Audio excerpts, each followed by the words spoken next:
Hello and welcome to Cockadoodle Coo, where we discuss a very real threat to all humans, the chicken apocalypse.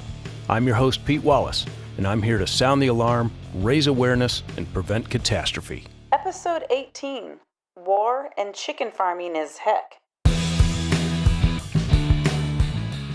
War is hard, without a doubt. War changes people, gets in their head. Chickens also change people and get in their head. Don't believe me? Well, today, we'll provide historical examples of chickens making life difficult for humans and show how chicken farmers have to be among the strongest among us, physically and mentally. I won't bore you with the Polish Chicken War of 1537 or President Johnson's chicken tax of 1964 or any other obscure historical facts and try to fabricate together some wild story about how chickens try to botch things up for humans. No. We will connect meaningful, meaty, legitimate examples from history to illustrate how chickens try to botch things up for humans.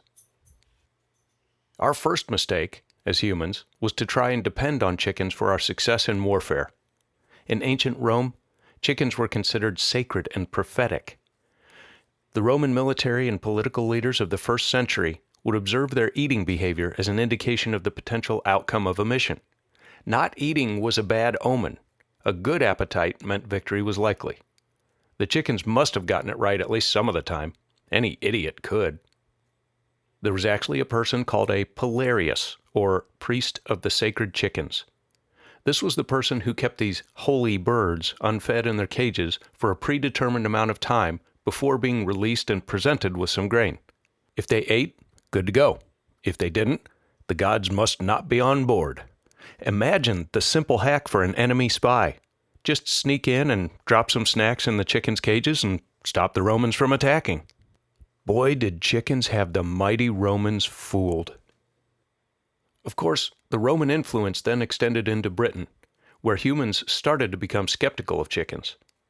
Chickens were associated with an Iron Age god similar to Mercury, the Roman god of shopkeepers and merchants, travelers and transporters of goods, and thieves and tricksters, according to Encyclopedia Britannica. So, even when considered deities, chickens couldn't be trusted. Luckily, we have truly awakened and advanced. Italy in particular. Did you know? Today, Vatican City is the only country with no chickens. A zero-tolerance policy. I don't blame them. Jumping forward to the 20th century, the chicken effect started to play out in the World War II era. By chicken effect, I'm referring to the terrible mental toll that can be exacted on people who spend any substantial time around chickens, thus altering their behavior or thought processes in negative ways. Again, chicken farming is not for the faint of heart or mind. To walk through that era a bit more, I interviewed histologist Edgar Butterman. I understand you've identified a pattern in the World War II era regarding chickens and some chicken farmers who had worked with them. Is that right? Yes, sir. A very clear pattern. Well, where do we start? Well, let's start in the late 20s. You see, Adolf Hitler appointed Heinrich Himmler as head of the SS, as well as the Gestapo. The Heinrich Himmler that orchestrated the terrible Holocaust? Yep, that's the one. He was cold, efficient, and ruthless. His former occupation? Unsuccessful chicken farmer and fertilizer salesman. So he couldn't hack it. Couldn't get chickens to do his bidding and couldn't sell, fertilizer. Exactly. Those chickens clearly got in his head. There must have been some important backstory there. Mm-hmm. Clearly. A few years later, Allied commanders were preparing a D-Day invasion. It was so massive in scale. Hitler knew it was coming and had been prepping. He just didn't know where it would take place. So they needed to throw Hitler off the trail. Yes, so luckily, the Allies had on their side a young Spanish con man with nothing to lose named Juan Pujol Garcia. As an amateur spy gone pro and the world's sneakiest liar, he weaseled his way into actually becoming a double agent with the Nazis. That is some serious lying and sneaking around. Well, he convinced Nazi leadership that a non-existent million-man army was assembling in southeastern England and that the real invasion would happen in Calais, not Normandy, avoiding a potential disaster and making the Normandy invasion a major turning point in the war. That's amazing. Yeah, Mr. Garcia learned these deceitful skills from certain feathered individuals he worked with in the previous occupation. Yes, he was also a chicken farmer. Glad he used those skills for the good guys. Yeah, after the war, let's not forget Senator Jim McCarthy and his campaign of fear and paranoia. Before becoming a U.S. Senator, remember, he was also a former chicken farmer. He was quite driven, wasn't he? Indeed. Apparently, he seemed fine as a child, growing up with his family in Wisconsin. But I suspect he just wasn't ready for chicken farming in his high school years. It clearly scarred him. A sad story. Well, did you ever wonder why people build chicken runs? Why is that? It keeps predators out, but that's not it. It keeps chickens contained. Otherwise, they run around in mesmerizing patterns that can draw a person into a trance-like state. Once that happens, the farmer is vulnerable as a baby. Repeated incidents can just cause more extensive, more permanent damage. Inexperienced or untrained chicken farmers can be at risk because, wait, I hear something outside. What the?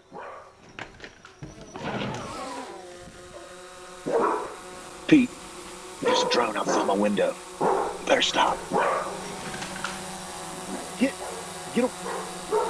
Get out of here.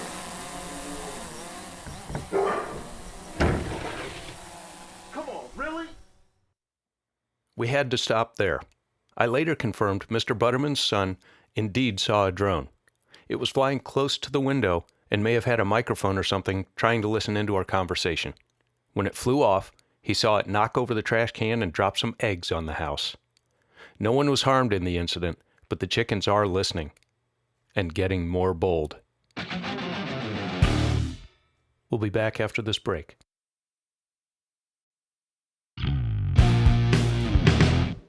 So, we humans have moved from dependence on chickens for military direction to chickens adversely affecting humans involved in war. Now, let's get a glimpse of how the military views chickens in modern warfare. Going into the first Gulf War and Operation Desert Storm in 1990, the U.S. military had virtually no way to detect biological weapons.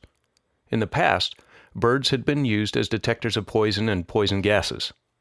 It was decided to try this old canary in a coal mine approach, but with chickens instead. Their official designation in the Marine Corps was Poultry Chemical Confirmation Devices. This use of chickens was also referred to as Operation Kuwaiti Field Chicken. Yes, Operation KFC.